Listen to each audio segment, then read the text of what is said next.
Alors, poursuivons maintenant avec la chronique Finance et portefeuille et Martin Matt. Martin, bonsoir.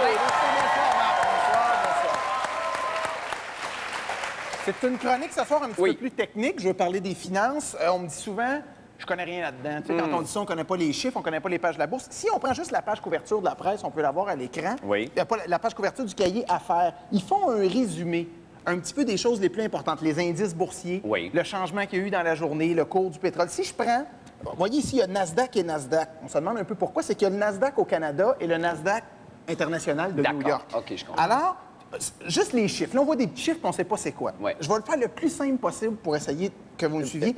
L'indice, en haut, c'est l'indice du jour. Le nombre de points, c'est 316,85 pour la journée d'hier. Nasdaq Canada. C'est pas compliqué, là. Ah, ben non. Dans la journée, il a augmenté de 4,35 points. Ben oui. Si on prend Nasdaq à New York, 1708 points. Oui. Dans la journée, il a augmenté de 36,78 points. Ben, c'est pas compliqué. Non, mais attends un peu. Ouais. Là, il a augmenté de tant de points. Ça, c'est pas important. Il faut que tu regardes le ratio par rapport à l'indice. Au Canada, il a augmenté de 1,4 C'est pas compliqué? Non. Si tu vas aux États-Unis, il a augmenté de 2,2 Ben oui. 1,4, l'autre 2,2. Pourquoi les pourcentages sont différents? Ben parce que c'est des marchés isolés. C'est ça. Oui. Il y a le prix du pétrole aussi. Je veux en parler parce que ça varie beaucoup. Tu vois, aujourd'hui, il est 20 et 20 sous. Hier, il était 19,63. Demain, il va être 21. Ça, c'est pas bon parce que ça crée de l'incertitude. Il faut fixer le prix du baril de pétrole. C'est pas compliqué. Le mettre, par exemple, à 20 Tout ce qu'on a à faire, c'est de varier la grosseur du baril. Tu vois-tu? Alors, quand... tu forces. Ben oui.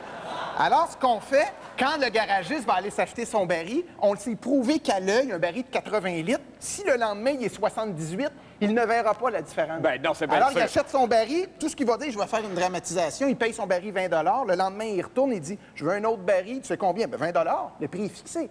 Et là, l'autre, il va peut-être dire, il me semble qu'il est plus petit. Et le vendeur va dire, ben non, c'est tout à peu près pareil. Ah, il va dire, ben merci, salut, bonne journée.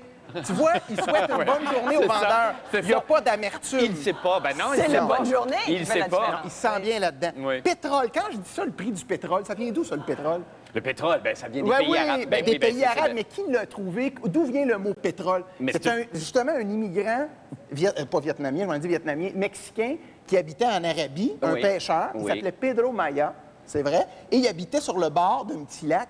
Et il pêchait la truite grise. C'est un poisson qui se prend en eau profonde, ceux qui connaissent la pêche, avec un poids pour mettre ta ligne au fond, et il trollait. Troller, c'est d'avancer tranquillement avec un bateau puis laisser traîner sa ligne. Ça, c'est troller. Troller. Alors, il s'en va pêcher un jour et il laissait toujours laisser son poids tranquillement, laisser le poids tomber. À un moment donné, il l'a laissé tomber d'un coup, la ligne a brisé, le poids a frappé le sol et le pétrole a jailli. Et là, les Arabes qui le voyaient pêcher depuis 30 ans ne se sont même pas retournés. Mais il y avait un touriste qui l'a vu de face. Et là, il a dit, mon Dieu, mais qu'est-ce que c'est ça? Qu'est-ce qui se passe? C'est qui? Qu'est-ce qui se passe? Et là, ils ont dit, ça, c'est P, parce qu'il l'appelait P. Pedro, c'est P, il troll. Et là, il a dit, ah, pétrole. Ça a resté, ça, pour la signification. Je vais y aller. Non, mais il y a d'autres. C'est important de le savoir. Oui, je le sais. Absolument. Si tu dis, ben là, parle pas d'histoire. Ben non, c'est ça, on va ça. Ben oui, c'est ça. Non, mais c'est important. S'il faut juste parler de chiffres, puis j'ai pas le droit de dire de parler de mon savoir. Tu fais ça de façon très colorée. C'est parfait. C'est parfait. Puis nous autres, ça nous apporte quelque chose. Est-ce qu'il y a d'autres chiffres? Non, c'est pas des chiffres. D'autres histoires? J'en ai un 7, mais je veux pas en parler. J'ai rien qui va autour. J'ai un autre. Pour relancer, les cotes de la bourse sont à la baisse. Ça va pas bien. On le sait. On dit qu'en moyenne, monsieur, madame, tout le monde a perdu 11 de son portefeuille d'actions. Ça, c'est les... En moyenne, il y en a un 19. Ouais. Mais lui, c'est un distrait, un gaucher. Moi, je veux pas parler de ce gars-là. C'est pas mon cousin, là. Alors, ce que je veux proposer, c'est d'être audacieux. D'oser investir malgré que le marché va pas bien. Être audacieux, c'est quoi? Comme moi, par exemple, j'aime bien lire les codes de la bourse en sous-vêtements féminins. Bon, ça, c'est audacieux de faire ça. Et quand on vient pour investir, on est audacieux. Il y a des avantages à ça. Ma blonde, elle n'aime pas ça. Là, niaiseux à chiard. Mais moi, je lui réponds une chose. Je lui dis, toi, t'as pas d'argent de côté, par exemple. Tu vois-tu? Ça, c'est assez... C'est une façon de l'être. C'est fatigant. J'ai aussi un conseil pour cette semaine. Ça, je vais boire après. Oui, non, ça va, ça va pas ton temps. Non, c'est parce que j'essaie de te voir en dessous féminin de la perle. Il était Bourgogne. Bon, moi, je le trouve beau, puis là, c'est bon. On ne peut pas aller magasiner en sous-vêtements féminins. Mais c'est comme je te dis, elle n'a pas d'argent de côté. Et ça, je ne veux pas revenir là-dessus. Mon conseil, les 5, ils font un bilan des fonds les plus performants chaque semaine dans le cahier à faire. Et dans ces 5 fonds-là, ça a été prouvé que la semaine passée, chacun de ces fonds-là ont eu une fluctuation de 90 à 100 .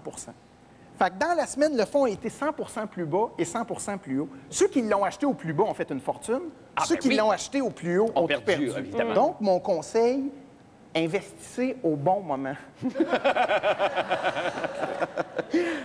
C'est très sage. Merci infiniment, Martin. François-Hendrick, merci. Merci, Chantal. On s'en va faire une petite pause et on revient avec M. David Lahaye. Restez avec nous.